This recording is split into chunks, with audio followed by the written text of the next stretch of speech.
Let's go through the Tpcastt method for poetry analysis. Remember the steps of the Tpcastt method. First, examine the title for clues. Then paraphrase the poem. Next, find any connotative devices.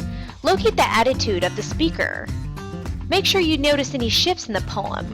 Re-examine the title and determine the theme. Before reading the poem, you will examine the title.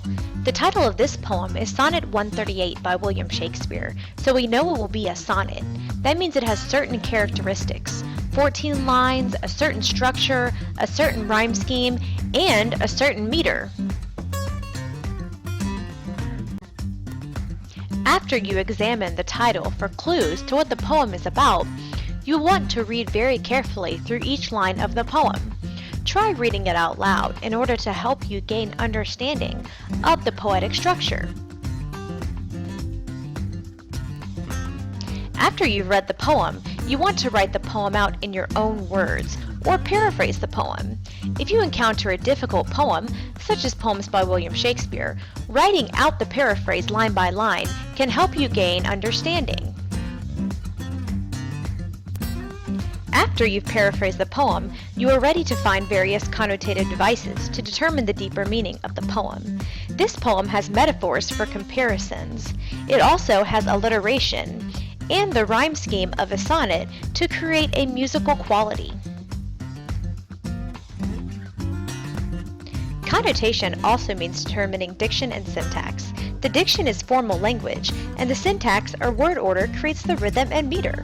When my love swears that she is made of truth, here we have 5 sets of I ams, which means iambic pentameter. After determining the connotative devices, you want to find out the attitude. That means determining who the speaker is and what the tone is. The speaker here is someone in love with a woman who is unfaithful and lies.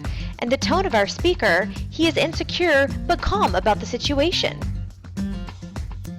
Shifts reveal a lot about poetry. Shifts occur when there is a change in tone or subject. In this poem, the first 3 quatrains are explaining the situation, and the shift occurs in the final couplet and provides a summary or conclusion of the situation.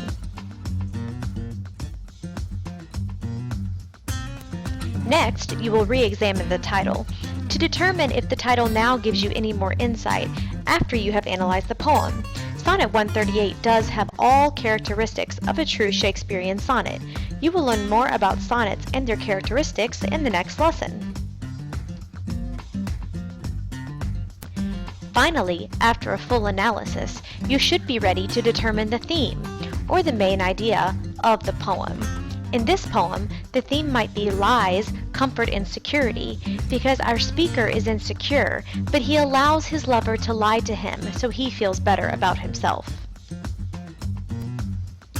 When analyzing poetry, remember the Tpcastt method so you can provide a full analysis of poetry and end up determining the correct theme of your poem. Now you are ready to practice the Tpcastt method for poetry analysis. Created using Powtoon.